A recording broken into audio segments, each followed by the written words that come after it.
पौराणिक ग्रंथों के अनुसार प्राचीन समय में सुमंत नाम के एक ऋषि हुआ करते थे। उनकी पत्नी का नाम दीक्षा। कुछ समय के पश्चात दीक्षा ने एक सुंदर कन्या को जन्म दिया जिसका नाम रखा गया सुशीला।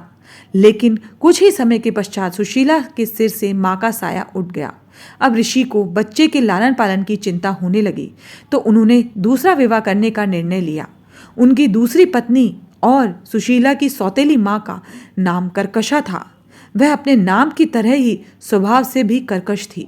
जैसे तैसे प्रभु की कृपा से सुशीला बड़ी होने लगी और वह दिन भी आया जब ऋषि सुमंत को उसके विवाह की चिंता सताने लगी।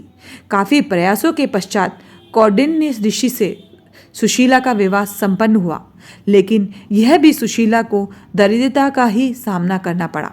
उन्हें जंगलों में भटकना पड़ रहा था। एक दिन उन्होंने देखा कि कुछ लोग अनंत भगवान की पूजा कर रहे हैं और हाथ में अनंत रक्षा सूत्र भी बांध रहे हैं।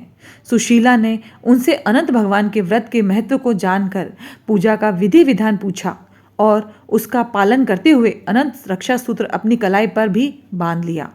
देखते ही देखते उनके दिल फिरने लगे।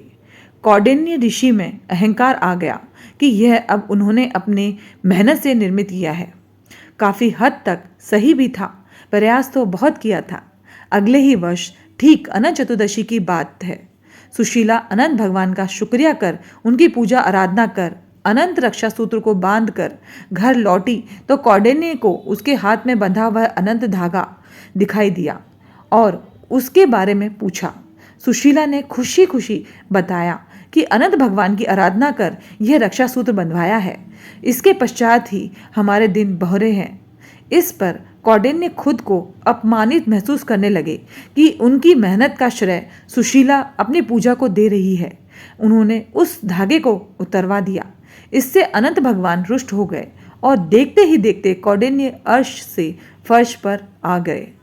एक विद्वान ऋषि ने उन्हें उनके किए का एहसास कराया और कौंडिन्य को अपने कृत्य का पश्चाताप करने को कहा। लगातार 14 वर्षों तक उन्होंने अनंत चतुर्दशी का उपवास रखा। उसके पश्चात भगवान श्री हरि प्रसन्न हुए और कौंडिन्य व सुशीला फिर से सुखपूर्वक रहने लगे।